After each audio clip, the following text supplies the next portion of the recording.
But it's not a mystery. Mass immigration, political correctness, and cultural degradation are the three primary causes. Everyone's blaming Sadiq Khan. But it wasn't Sadiq Khan who told police they couldn't chase criminals on mopeds. That was Theresa May. Yes, she literally told cops not to pursue thugs on mopeds without helmets because the criminals might get hurt. Poor babies! And what happened? Moped crime exploded. Criminals literally just driving into outside cafes and swiping laptops and phones. Pedestrians being terrorized, assaulted and robbed on the streets. And it's all Theresa May's fault. This is what happens when the intellectual elite tries to assuage their metropolitan white guilt by treating the perpetrators of crime as the victims. Supine cowardice. London's violent crime explosion can be directly blamed on supine cowardice. It wasn't Sadiq Khan who reduced stop and search. That was Theresa May too. Why did Theresa May reduce stop and search? Because she thought it was racist. Because she insisted black kids were being stopped and searched disproportionately, despite being shown evidence that this was not the case. Ordering police not to profile the most likely violent criminals in the areas where violent crime is most likely to take place. What could possibly go wrong? A wave of stabbings have given London a higher murder rate than New York City, which is much bigger. On Thursday, 6 teenagers were stabbed in London in 4 separate incidents over just 90 minutes. This is what happens when politicians deem virtue signaling to be of more value than law and order. Political correctness. London's violent crime explosion can be directly blamed on political correctness. Oh, but don't for a second think I'm letting Sadiq off the hook. As Londoners lay bleeding to death in the streets night after night, what was Sadiq more bothered about? While the blood flowed into the gutter, Khan was pissing about in America complaining about mean tweets. Deport all Muslims and make London white again. Or whining about Donald Trump's retweets. Or whinging about the Tories not providing enough money for police. Let's just be thankful that Khan found enough money to pay for something that Londoners were really crying out for: transgender bathrooms. Here's another fundamental cause of London's violent crime surge. Black kids are still growing up mired in a degenerate culture that glorifies criminality and violence. Specifically, I'm talking about UK drill rap.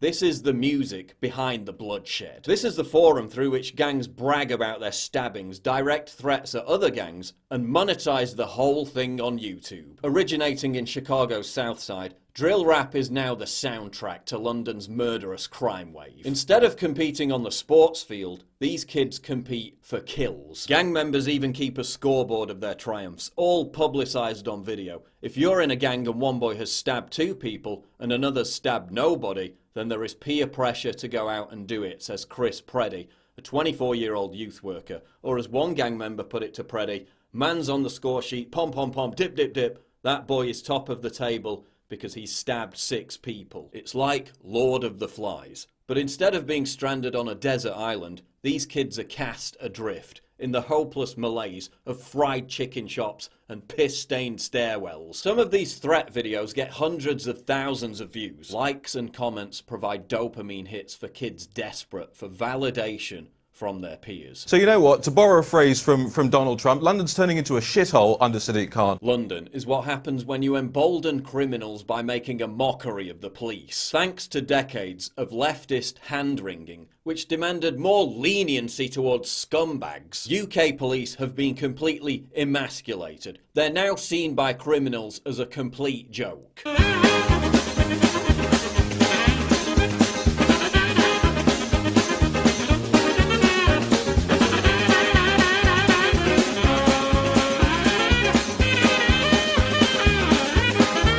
When you make a laughingstock of the police, you encourage the cultivation of a Clockwork Orange-style droog culture. A culture that has no respect for authority. Policing is no longer about enforcing the law. It's about public relations, massaging statistics, and politically correct spin. As one ex-cop put it, in the old days it was different. We were nice to the nice people and nasty to the nasty people. Who are the police nasty to now? Who do they brag about throwing in jail for 8 months? An acid attacker? A crazed knife man? No, a guy who stuck his middle finger up at a speed camera. I mean, it's not like we've got grooming gangs up and down the country abducting and raping kids. Is it? Thank God they caught this dangerous psycho. I feel safer already. I also feel considerably less likely to be violently attacked now that these deadly gardening tools are off the streets. Because a few overgrown weeds and branches is a price worth paying for security. I also feel safer knowing that police response times to playground insults are ruthlessly efficient. I also feel better knowing that women are being protected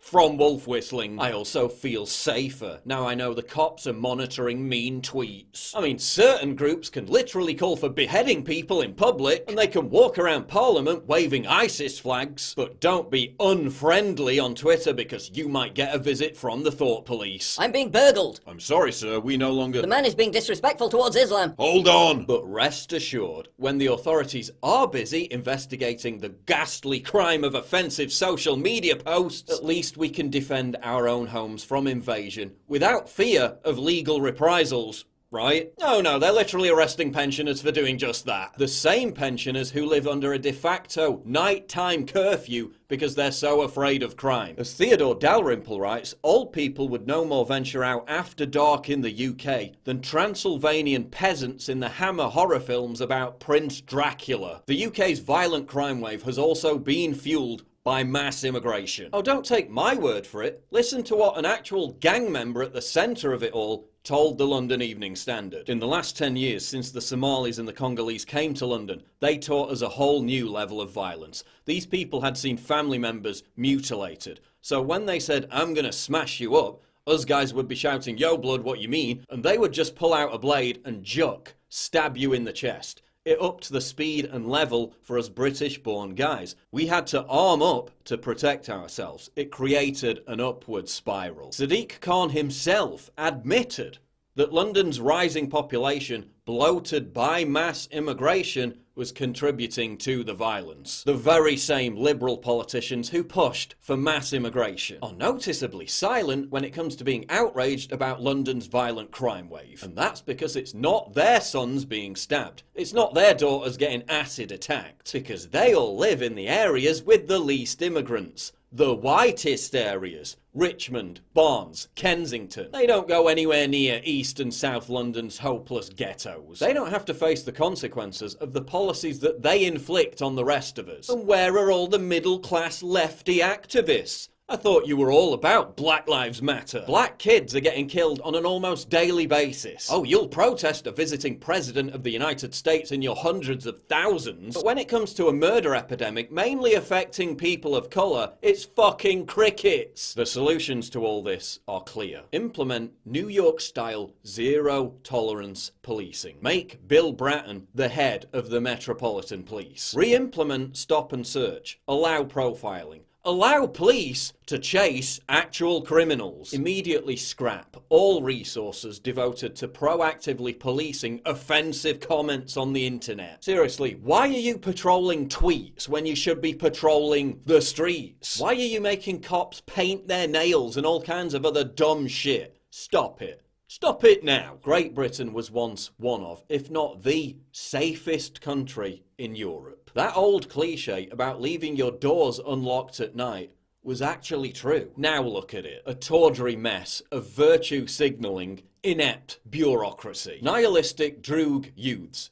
whose existences are so meaningless, their main goal in life is to top the Premier League table of stabbings, and Keystone cops who are being ordered to treat hurt feelings as a bigger outrage than bleeding internal organs.